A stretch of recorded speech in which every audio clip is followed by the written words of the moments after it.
Procedemos a esta última entrega, penúltima, porque haremos también un comentario desde la óptica akbariana, avant la lettre, lo que dice Ibn Arabi sobre la metafísica nihilista.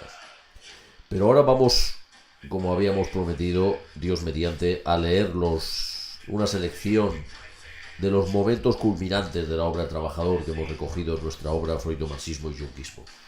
Primero leemos una breve introducción en nuestro libro y procedemos luego a leer los aforismos, porque toda la obra del Trabajador son aforismos, y después los comentamos.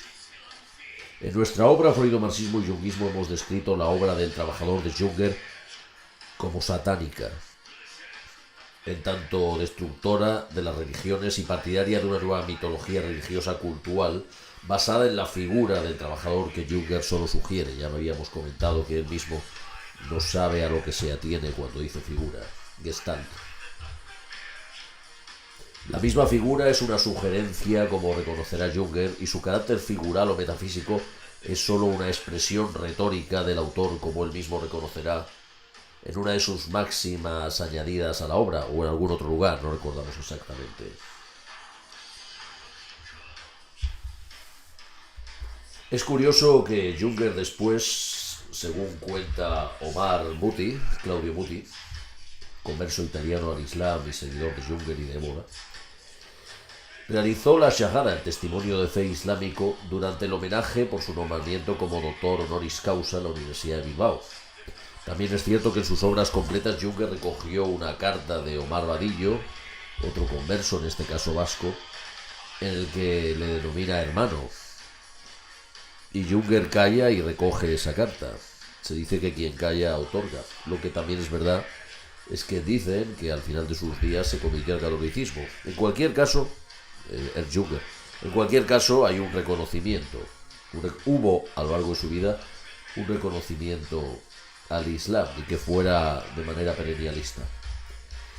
En ese homenaje, el simposium como doctor honoris causa por la Universidad de Bilbao al titán Teutón, estaba Jan Dallas, otro converso escocés y seguidor de Junger. En la obra La Tijera, el Junger, por cierto, eso que dice Muti de la Shahada no lo hemos podido comprobar en otra fuente, lo dejamos entre paréntesis. Sí que es verdad que habló del Islam y se refirió en términos muy elogiosos en su conferencia, por lo que nos hemos podido informar. En la obra La Tijera, Junger describe al Islam en un aforismo como revestido también bajo la forma del trabajador. Y sabemos el elogio que eso supone para Junger, ¿no?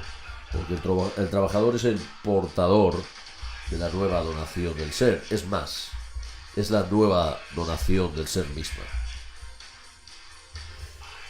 Lo curioso es que las mismas razones y constataciones de la situación metafísica de la época que en el trabajador parecen llevarle a un camino antirreligioso y satánico son comprendidas después como camino islámico. En efecto, en el Islam, además del anhelo cultural y de espiritualidad ya presente en el trabajador, frente al materialismo y cientificismo liberal, encuentra Junger las cosas que había vislumbrado y descrito en su principal obra, que son uniformización, superación del individualismo, un criterio de verdad no limitado por el cientificismo ni por el materialismo, retorno de lo elemental, de lo cultural, un ordenamiento de la violencia en su positividad y del poder al servicio del orden y de la paz, y una simplicidad, que no simplismo, en la relación entre los hombres, entre sí y con lo divino, que supera lo que para Junger es característico de las edades anteriores a la época de la figura del trabajador, los estamentos, los absolutismos y las oligarquías.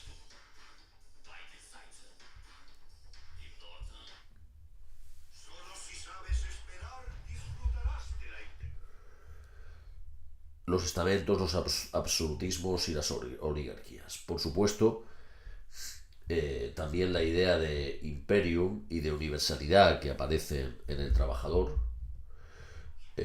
son confirmadas en el Islam del mejor modo posible. Frente a los nacionalismos y tribalismos rechazados por Junger, frente a la idea de Estado-nación y de monarquía, encuentra en el Islam la más nítida idea imperial, ecuménica, universal e irenista, aunque presto para la guerra defensiva y la coerción positiva para velar por el orden interno.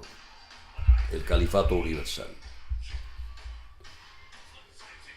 Junger tenía noticia del sufismo, pero seguramente superficial. Si hubiera conocido las implicaciones espirituales y esotéricas del califato interior, y no solo del político, como se encuentra en la obra de Ibn Arabi y en todo el sufismo, habría hecho sus delicias. Presentamos ahora una selección de citas de su obra Trabajador, que ahora sí pueden ser leídas tanto desde una perspectiva satánica o semisatánica, como la de Junger de aquel momento quizá, o desde la perspectiva islámica, tanto si es cierto lo que dice Muti, como independientemente de ello, porque de todas maneras ha habido sobrados reconocimientos al Islam por parte del soldado alemán. Junger en El Trabajador, editorial Tusquets, página 261. Contra naciones y estamentos y a favor de un imperio cesarista.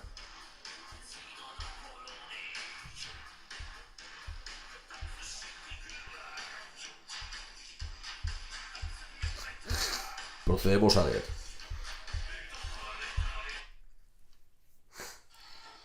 Abrimos comillas.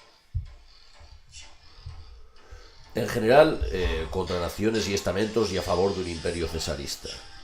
En general es preciso guardarse bien de ver ese proceso en el esquema de unas valoraciones propias puramente de los estados nacionales, puesto que el espacio que le está adjudicado a la figura del trabajador posee una extensión planetaria.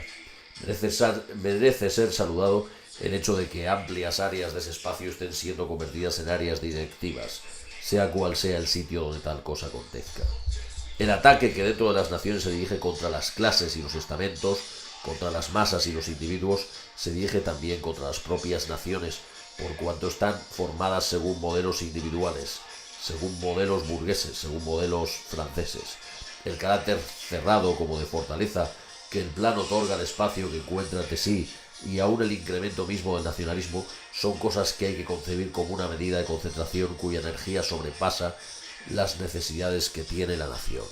Es decir, añadimos, se le queda a la nación corto su ámbito, o mejor dicho, al imperio se le queda corta la nación. De ahí que la idea de una société des nations como organización mundial perteneciente a un orden superior forme parte de la imagen de la sociedad que se tenía en el siglo XIX. Una clasificación y subordinación de los paisajes planificados es algo que está reservado más bien a un plan estatal de rango imperial. Cerramos comillas. El Estado-Nación está caducado. Está periclitado. El Estado-Nación además llevaba en germen lo que está sucediendo, porque el Estado-Nación, como ya vieron Alfred Boimler o Heidegger, no deja de ser una globalización en pequeño.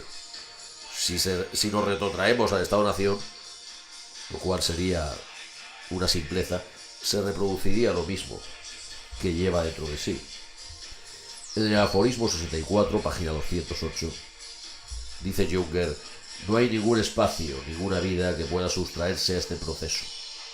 Es un proceso que lleva en sí desde hace tiempo, lo que decíamos, de una migración de pueblos, múltiples formas que le son propias: colonización, exploración de desiertos y selvas vírgenes, exterminio de poblaciones aborígenes, aniquilación de cultos, destrucción indisimulada o encubierta de capas sociales, es decir, todo lo que ha sido la conspiración, acción revolucionaria y bélica, pero, añade, pero quien sea el que triunfe y el que sucumba, tanto el fracaso como el triunfo anuncian el dominio del trabajador. Pase lo que pase, es la era del trabajador. Pero el planteamiento de los problemas es unívoco. La violencia caótica de la insurrección contiene ya en sí la severa norma de una legitimidad futura. Como dicen sobre la línea, a pesar del aparente nihilismo y de desorden, es una época que tiene su propio orden, organización y orden incluso más rigurosos que jamás ha conocido época alguna. Seguimos. La faz del mundo lleva impresa las huellas de la revolución. está devastada por los incendios y por las querellas de los intereses. Hace ya mucho tiempo que no se conoce la unidad de un dominio que se sienta obligado con las realidades supremas. Hace ya mucho tiempo que no se conoce la espada del poder de la justicia, que es la única que garantiza la paz de las aldeas, el esplendor de los palacios, la concordia de los pueblos. Y sin embargo, este anhelo está de alguna manera vivo en todas partes, en los sueños de los cosmopolitas, en la doctrina del superhombre, en la creencia en la fuerza mágica de la economía y también en la muerte hacia la que se lanza en el campo de batalla el soldado. Solo desde esa unidad resultan posibles unas configuraciones, unos símbolos en los cuales el sacrificio alcanza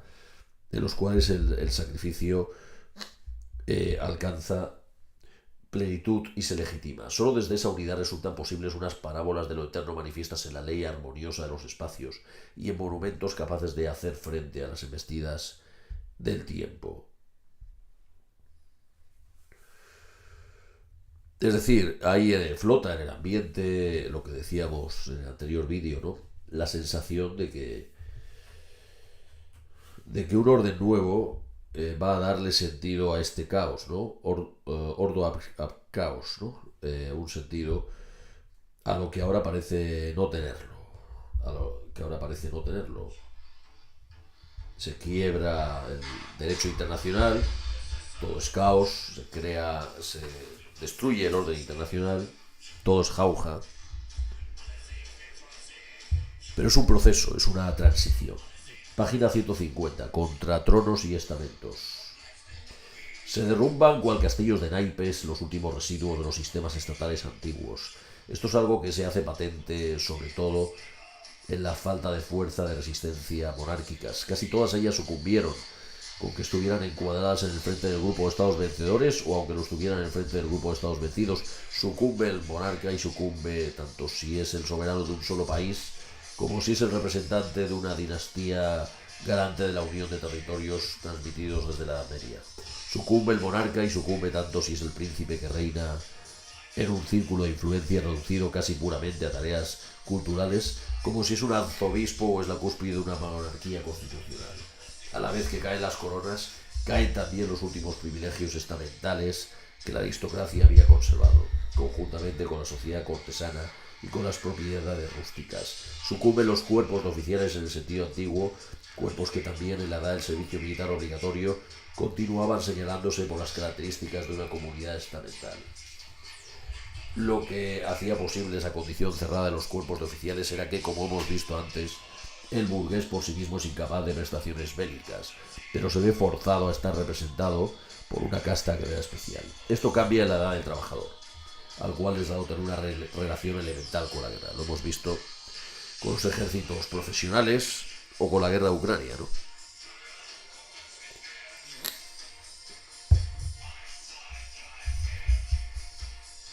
Vivimos en un estado de permanente militarización y ordenamiento de la sociedad en clave cuartelaria. ¿Qué fue el confinamiento? ¿Qué fue ese rigor como de clarín militar con el que se aplicaban las horas de entrada y de salida?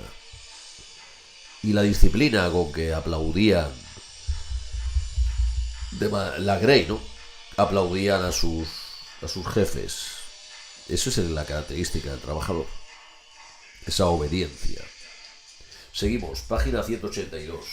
Hacer al Estado no nacional sino imperial metafísico. Abrimos comillas. Dice Junger, existen ahora cosas que poseen mayor fuerza explosiva que la dinamita. Lo que antes vimos que era tarea de la persona singular es hoy una de las tareas de la nación, a saber, no concebirse ya según un patrón individualista, sino como representante de la figura del trabajador. En otro lugar estudiaremos con detenimiento el modo como se efectúa ese paso, que significa la aniquilación del argumento liberal, una aniquilación que en el fondo no es más que la aceleración de su propia autoaniquilación, y que significa además la transformación del territorio en un espacio elemental. Tal espacio es el único en que resulta posible una conciencia nueva del poder y de la libertad. En él se habla un lenguaje diferente del lenguaje del siglo XIX, un lenguaje que ya hoy se entiende en muchos puntos de la Tierra y que cuando resuene en el espacio elemental será concebido como un toque de corneta que llama a la sublevación. Toque de corneta, efectivamente eso fue el confinamiento, ¿no? El toque de corneta que marcaba la hora de salida y la hora de entrada. Y como un solo hombre prietan las filas, las masas, obedeciendo.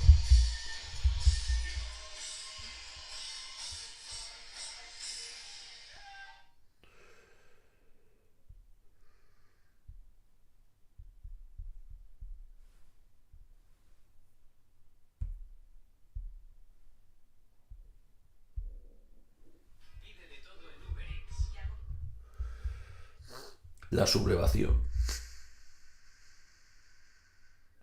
Las muchedumbres, las masas, encierran dentro de sí ahora mismo un poder que, si se da el toque de corneta, puede ser despertado.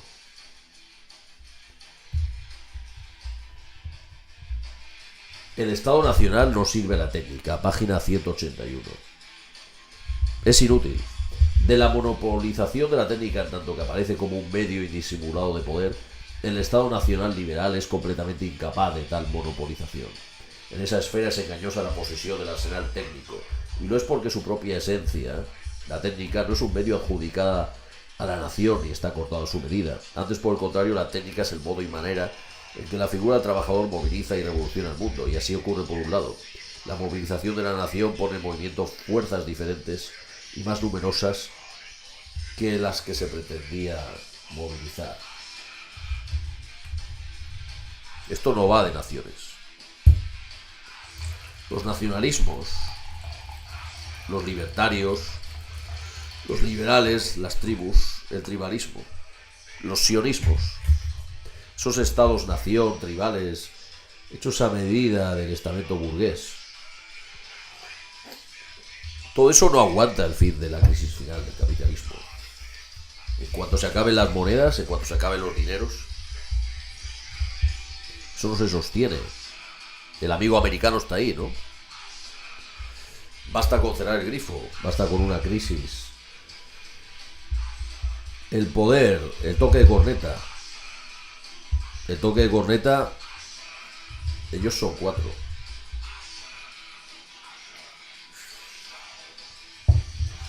Basta 24 horas.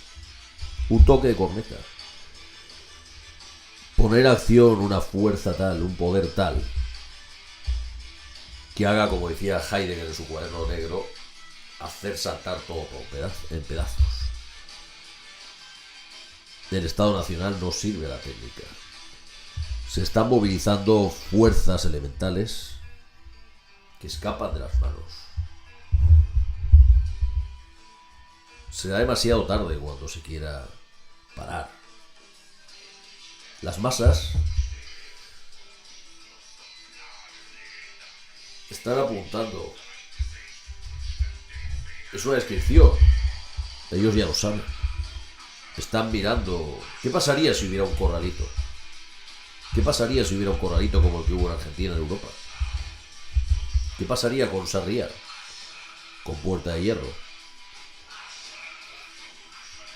¿Qué pasaría, como dijo Spengler, en años decisivos, con el mundo blanco? No se trata de meter miedo ni de crear miedo, eso lo hace la extrema derecha xenófoba, ¿no? Esa leyenda, ese cuento de viejas burgués. Se trata de ser realistas. Y esto tampoco va de lucha de pueblos. Esto va de que dentro está.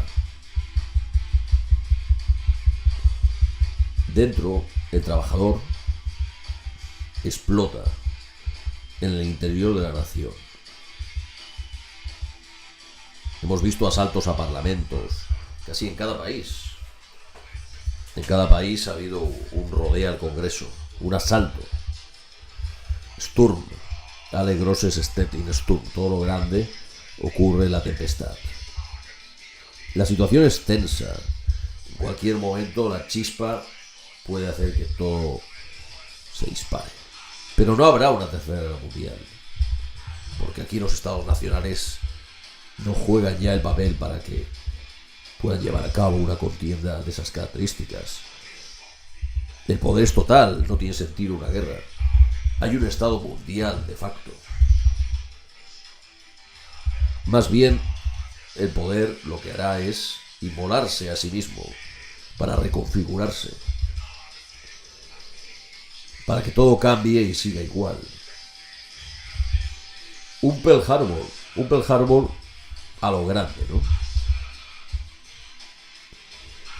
Un tiro en el pie para poder reconfigurarse, reciclarse, adaptarse a la época en que los dineros ya no van a servir, en que los estados-nación, el tribalismo tampoco.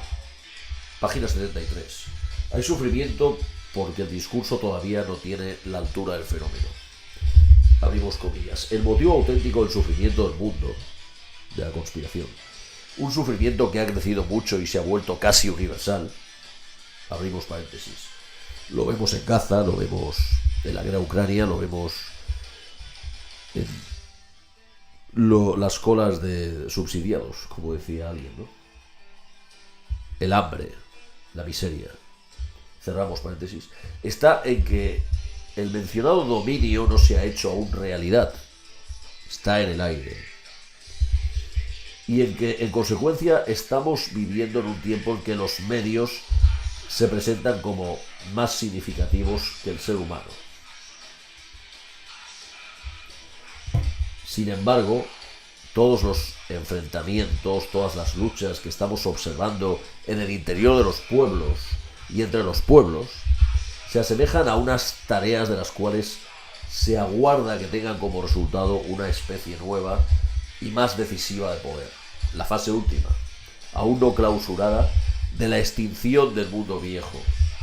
Cerramos comillas.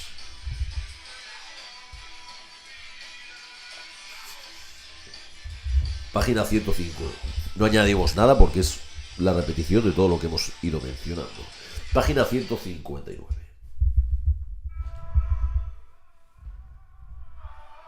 Raza nueva, lenguaje estamental. Observamos que un tipo humano nuevo está moviéndose hacia el punto central decisivo. Un orden real y visible vendrá a sustituir a la fase de la destrucción cuando se alce. La raza que sepa hablar el lenguaje nuevo, que sepa hablarlo como un lenguaje elemental y no en el sentido del mero intelecto, del progreso, de la utilidad de la comunidad. Tal cosa ocurrirá en la misma medida en que el rostro del trabajador manifieste sus rasgos heroicos. Hasta que la figura del trabajador no tenga sus representantes, tanto en las personas singulares como en las comunidades que disponen de la técnica, no será posible ponerla a servir de un modo real y que se halle libre de contradicciones.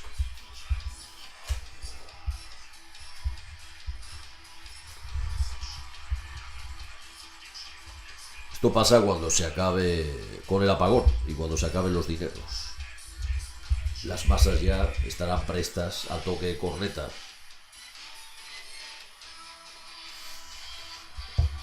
Página 153. Hay que negar que en el combate se utilizan medios progresistas, civilizadores. El pensamiento burgués se esfuerza en buscarles una excusa. Lo hace colocando encima del proceso bélico a manera de capirote la ideología progresista. Página 103. Individuo afectado por persona singular objetualizada. La diferencia sexual cuestionada, aunque irrebasable por ser elemental. El wokismo. Habla aquí a Van-Lalet Juncker del wokismo. El wokismo está sentenciado, ya lo estamos viendo. Se están echando para atrás. No porque se hayan vuelto puritanas las élites, ni porque estén hartas de degeneración, sino porque pertenece al orden viejo liberal, al orden hedonista, como bien define Juncker. Pero aquí sucede lo mismo. ¿Acaso el wokismo no encierra esa contradicción? ¿No se escapa de las manos también al propio liberal burgués? Y el reverso, el volver, eunuco, ¿no es el propio castigo que recibe de la técnica misma? Abrimos comillas. Sería una tentativa superficial, dicho sea de paso, el transferir a fuerzas colectivas tales como institutos científicos, laboratorios técnicos o complejos industriales el saldo activo que parece perderse para personas singular. Eso cabría considerarlo más bien como una deuda que se paga a los inventores del horno, de la vela, de la espada. Mayor importancia tiene, empero, el ver que el carácter total de trabajo rompe tanto las fronteras colectivas como las fronteras individuales. Estamos viendo el transhumanismo, ¿no? O la inteligencia artificial. Y que esa es la fuente a la que están referidas todas las producciones de nuestro tiempo. El grado que ha alcanzado ya el proceso de disolución del individuo, cabe adivinarlo mejor si estudiamos el modo en que están empezando a cambiar la relación entre los sexos. Aquí se plantea el problema de si tal modificación es siquiera posible. No lo es, ciertamente, en el sentido de que esa relación, igual que por ejemplo la lucha, forma parte de las relaciones elementales, de las protorrelaciones. Pero aquí cabe observar el mismo cambio.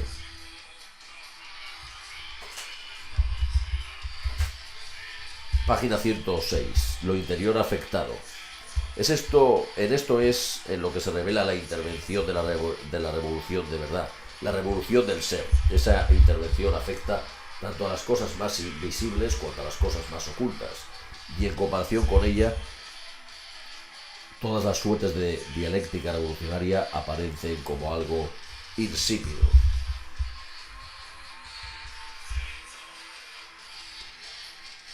Aforismo 47, página 155.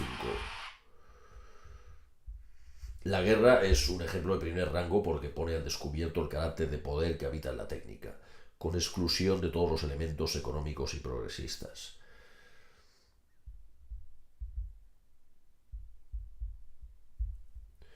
Página 152. La realidad anticristiana de la figura del trabajador. Aforismo 46. Abrimos comillas. Recorreríamos de manera incompleta si no repasáramos también en la ofensiva lanzada contra poderes culturales, esto es, la movilización del mundo por el trabajador, es la destructora que ha sido el poder anticristiano más resuelto que haya surgido hasta ahora. El desencantamiento del mundo, ¿no?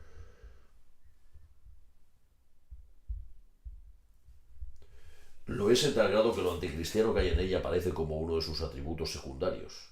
La técnica misma niega incluso con su mero existir. Es decir, la técnica no necesita, dice Junger, promocionar el ateísmo para que esa sea su consecuencia.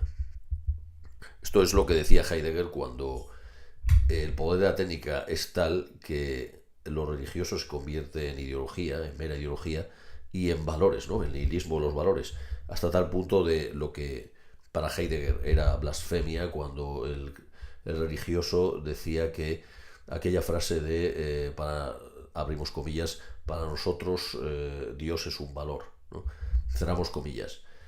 Si hubiese dicho valor de bolsa, no sería muy diferente a lo que supone la blasfemia, en cierto sentido, de convertir a Dios en un valor, y solo en un valor, es decir, en algo identitario, aunque tiene su contrapartida tiene una parte que se puede entender, pero desde otro punto de vista chirría el hablar así de lo divino, ¿no? Como como valores, ¿no? Como valores, como si fuera una mercancía a la que uno se puede adherir, ¿no? Un objeto de consumo más, un arbitrio, un relativismo de este calibre, ¿no? Aunque ya hemos dicho que hay una parte de verdad en eso, que sería momento de tocar en otro lugar, pero limitado solo a eso es lo que acontece en nuestra época. La religión y todo, ¿no? Incluso lo elemental como la sexualidad se convierten en valores, ¿no?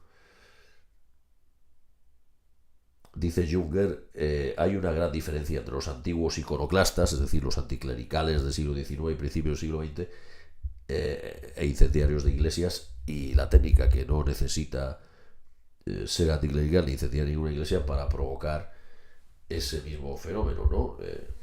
Ese mismo fenómeno del vaciamiento de la espiritualidad por sí solo, aunque ya hemos ido viendo la ambigüedad. Página 148, contra el nacionalismo. Junger totalmente en contra del nacionalismo identitario. aunque defensor de otro tipo de identitarismo no nacionalista, no biológico, sino el rango nuevo de la era del trabajador, lo comunitario. Abrimos comillas. Sí, por tanto, debe concebirse la técnica como el modo y manera en que la figura del trabajador moviliza el mundo. Lo primero que es preciso demostrar es que la técnica se acomoda al representante de esa figura, es decir, el trabajador, y está a disposición de él merced a una relación especial. Pero, en segundo lugar, en esta relación no se hallará integrado ninguno de los representantes de los vínculos situados fuera del espacio del trabajo, como son, por ejemplo, el burgués, el cristiano, el nacionalista. Es decir, Junger mete dedo en la llaga y les señala, les menciona a los representantes de la derecha tanto tradicional como de la derecha burguesa, es decir, el burgués, el cristiano, el nacionalista. Estos no están vestidos con el manto de trabajo. Sin embargo, sí que había identificado al Islam con el manto de trabajo, lo cual significa que ven el Islam un tipo de religiosidad muy diferente a las otras religiones. Se da cuenta, pues, de eso, ¿no?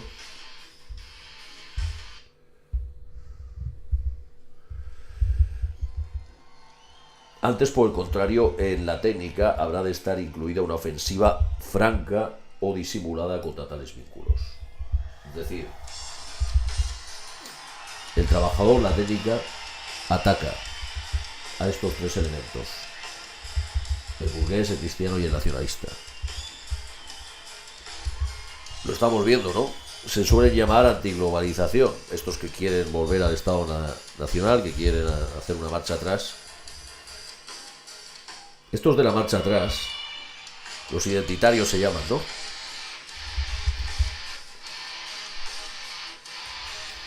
Justamente defienden esas tres cosas, ¿no? Sus capitales, sus monedas, su trono y altar, y su Estado-nación. Bueno, están en su derecho de defender su identidad, pero ellos no dejan de ser una globalización pequeña, porque quieren homologar, quieren detenerse donde les apetece, ¿no? Parar el proceso justo en el momento que a ellos les conviene, pero el proceso no para, y menos aún va a parar si ellos vuelven a lo que lo ha generado. Esto está finalizado. Ambas cosas están ocurriendo, de hecho, dice Junger. Nos esforzaremos en confirmarlo de la mano de algunos ejemplos. La falta de claridad y en especial la falta romántica de claridad que da su colorido a la mayoría de las declaraciones acerca de la técnica proviene de la ausencia de unos puntos de vista fijos. Tal falta de claridad, la ambigüedad. Tal falta de claridad desaparece, así que reparamos en que la figura del trabajador es el centro quieto de este proceso tan polifacético. La figura del trabajador favorece la movilización. De ahí que habrá que demostrar que por detrás de los procesos superficiales de las modificaciones técnicas hay tanto una destrucción amplísima cuanto una construcción diferente. Vamos a un mundo nuevo. No es solo destructor este proceso, es creador. Página 106. La colonización de la persona singular, el transhumanismo. Abrimos comillas. La existencia de la persona singular es el escenario dentro de cuyos confines acontece el ocaso del individuo. Es de segundo orden la cuestión de si en esto la muerte del individuo coincide con la muerte de la persona singular, lo cual ocurre, por ejemplo, en el caso del suicidio o de la aniquilación, o si la persona singular sobrevive a esa pérdida y establece contacto con unas fuentes nuevas de energía. Le da igual para Junger eso. Este proceso del cual cabe demostrar que constituye hoy una experiencia que hacen aún las existencias más insignificantes, con especial claridad en el modo como la guerra ha modelado el destino de la persona singular. El ser humano consumista, individualista, tiene los días contados. Basta con otro acontecimiento tipo pandemia para que todo esto vaya saliendo a la luz. Página 105. Contrahedonismo. La dura donación de ser de la época del trabajador trae austeridad, autocontrol, reciedumbre. Se acabó el wokismo. Se acabó la burguesía tanto en dineros como en mentalidad. Los valores burgueses, valga la redundancia, valores. Abrimos comillas. Una evolución que todavía a principios de nuestro siglo parecía prometer una nueva Sodoma y una nueva Gomorra, está muerto. Sodoma está muerto.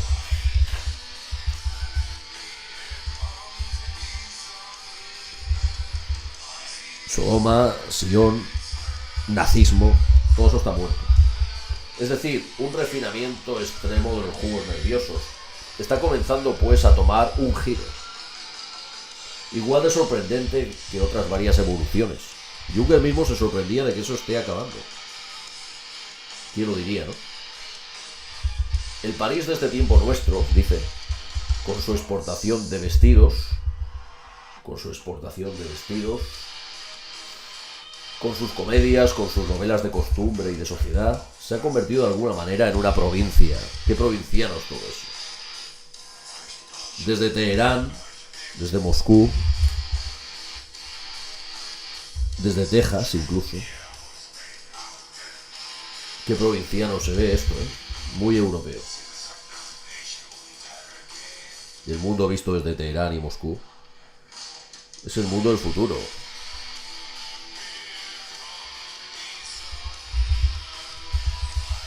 En París el burgués que viaja procura divertirse, de igual modo que en Florencia trata de cultivarse, el viajero, el turista, esa figura de la edad periclitada. Y también se ha convertido en un personaje provinciano, el bohemio, con sus revistas y sus cafés. Hace 10 años nos dicen que este personaje, esta figura, estaba caducada y nadie lo cree. Ahora, ¿quién da un céntimo por la supervivencia de este personaje? Pero que no se crea del derechoide que él es diferente. Ha sido señalado antes. Ni identitarios derechoides, ni izquierdosos woke, ni rojipardos, por supuesto, que son las dos cosas. Esto va de otra cosa. Y no es Occidente precisamente el más preparado para esta etapa.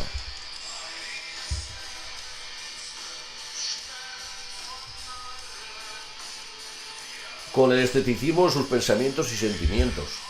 Esteticismo. Arrastra la misma dolencia que la sociedad burguesa, de la cual depende enteramente, sea cual sea la posición negativa que frente a ella se figura adoptar. Piensa que está contra la burguesía, este personaje. En el primer tercio del siglo XX vemos todavía al bohemio, operar con unos medios de finura microscópica en la descripción de procesos morbosos y de descomposición. Se está refiriendo seguramente al autor preferido de Houellebecq, una especie de residuo de esa clase estamental, ¿no? Huysmans, ¿no? Huysmans, el creador del modernismo, o de la bohemia, y su novela A Contrapelo, ¿no? Con esa exquisitez, esa sofisticación en la recopilación de artefactos, ese fetichismo, ¿no? Se acabó el fetichismo. No tendrás nada y serás feliz. En la descripción de procesos morbosos y de descomposición, en la descripción de aberraciones y de fantasmales paisajes oníricos, ejecuta un acto al que cabe calificar de aniquilación por pulimento. De esto también hablaba Évola, ¿no? El morbo de los leprosos de irse arrancando el cuerpo, ¿no? Está en estado terminal. Página 104. Junger describe a lo que Nietzsche ha llamado el último hombre, y que es la antesala del superhombre, y que tanto recuerda al trabajador de Junger. El último hombre que se describe aquí parece una descripción totalmente actual de la fauna social postmoderna de los criptobros y otakus. ¿Cómo se anticipa Junger a eso también? Y otros que comparten estas características de gimnasio, culto al cuerpo, ocio y obsesiva pasión por el orden, y de aislamiento eremítico, ensimismamiento, ¿no? Otakus. Estos grupos encierran esa contradicción de ser una transición, el último hombre, ¿no? Es lo que decía Nietzsche, ¿no? O la figura del Manfred de Byron. Una transición entre la edad del burgués y la edad del trabajador, encerrando ya vestigios de lo que se avecina, pero aún también de lo antiguo. Dice Junger, lo curioso es que, bueno, decimos en la introducción, lo curioso es que en arquetipos tan individualistas despuntan ya trazas antiindividualistas propias de la figura del trabajador. La uniformización, la disciplina vegana, la austeridad, el puritanismo en la relación entre sexos. Los jóvenes de la generación Z, en lugar de emborracharse, prefieren encerrarse en su cuarto con videojuegos o ganando criptomonedas. Hay un appel à l'ordre, mandato al orden, que dijo el vanguardista Apollinaire, el creador del surrealismo. Un llamado a la disciplina y al adiestramiento, que son una de las características de la voluntad de poder. El capítulo de la voluntad de poder que se llama Disciplina y adiestramiento. Y del trabajador, como vieron Nietzsche y Junger. Junger en su época piensa en la Freikorpskultur, el nudismo, de los penazis excursionistas de Van der Vogel, en la masculinización de la mujer, el ecologismo y la cultura muniquesa prenazi, la de Fidus. Vivía en Múnich, Junger, las pinturas neopaganas de Fidus, todo ese ambiente. Describe Junger a ese ambiente como sansculotismo, lo que hoy diríamos wokismo. Es decir, liberal, como el ambiente posmoderno de hoy, ya sea woke o neonazi, y que antes estaba sintetizado en los hippies, la New Age inspirada por Jung, o los raelianos. Abrimos comillas. Hablando, cabe calificarlo antes por el contrario de un género particular de un nuevo sansculotismo, es decir, wokismo, pero también nazismo identitario, o libertarios, de una consecuencia necesaria de la democracia, que encontró ya su temprana expresión de las hojas de hierba de Walt Whitman. También aquí se ha formado una epidermis nihilista, el higienismo, los superficiales cultos del sol, el deporte, la educación física, en suma, un etos de la esterilidad, lo llama, esterilidad, que no merece que nos detengamos a mirarlo. Con qué desprecio habla Junger de esa fauna, ¿no? En general es una nota característica de este tiempo la extraña desproporción que hay entre la sucesión rigurosa de los hechos, por un lado, y las justificaciones morales e ideológicas que los acompañan por otro. El desnivel, ¿no?, entre la grandeza del fenómeno y la miseria de los contemporáneos.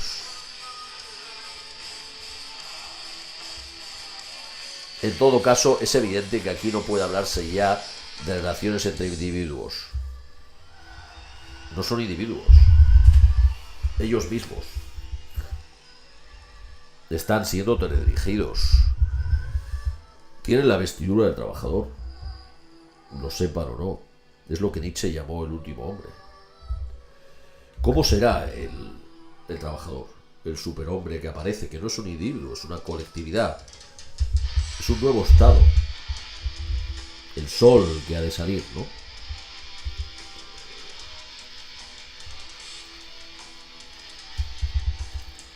Estamos especulando, ¿no? Ni siquiera hemos cumplido la promesa que dijimos en el tercer vídeo de que probaríamos en sede filosófica los motivos para el nihilismo activo, para el optimismo o para la ambigüedad heideggeriana. Quizá en otros vídeos en el futuro, ¿no? Hemos descrito, es lo que hace Junger, impresionismo. Son impresiones. Está en el ambiente.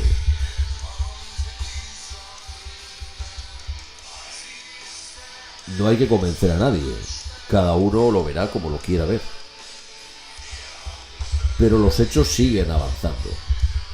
Y lo que va quedando atrás, dejar el mundo atrás, va quedando atrás. Aunque salvapatrias prometan que van a dar una marcha atrás, el proceso no para y se está viendo. ¿Hacia dónde vamos? Tenemos vestigios que apuntan a lo que se está configurando. Pero una edad religiosa, eso seguro, austera, con lo mínimo, ordenada, organizada, devota, obediente, agraria, puesto que no habrá tecnología. Paradoja, ¿no? En la era de la técnica no hay tecnología, porque la tecnología es solo uno de los epifenómenos, de las manifestaciones de la técnica, pero la técnica no es en sí misma tecnológica. La técnica, su esencia, la esencia del nihilismo no es ella misma nihilista. Los artefactos, los fetiches, son prescindibles, y más si no hay dineros ni ganancias. Acabado el capitalismo, la producción genera la falta de consumo, la excedencia de trabajadores, por lo tanto la necesidad de producción, la necesidad técnica desaparece. Y el hecho de que desaparezca el trabajador asalariado, lo mismo, no significa que desaparezca el trabajo con mayúscula, que es la era de trabajo, que no es ella misma el valor en el sentido económico del capitalismo. Es fuerza elemental.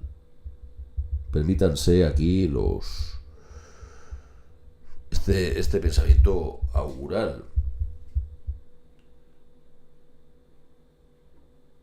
Lo que está claro es que el mundo se va configurando y de un lado tenemos el mundo islámico, de otro, en el mundo no islámico, un llamado al paganismo, ¿no? Son las dos fuerzas que se van a ir configurando. No se ve una tercera vía. Precisamente el proceso que estamos viendo es la progresiva destrucción de terceras vías.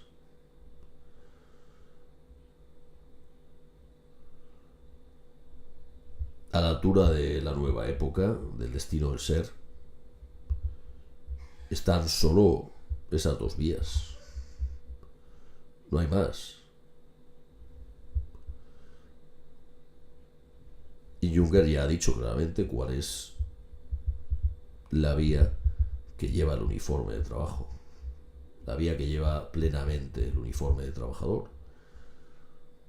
No ya un individuo, una comunidad, no una comunidad nacional, no un Estado nacional, una comunidad imperial que realiza orden y servicio ante lo cultural, lo religioso, lo indisponible.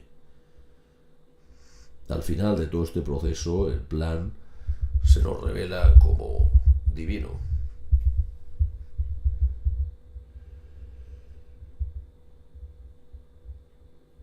Están muy nerviosos los que pierden en este proceso, ¿no? Porque tendrán que decidirse incómodamente por una u otra vía.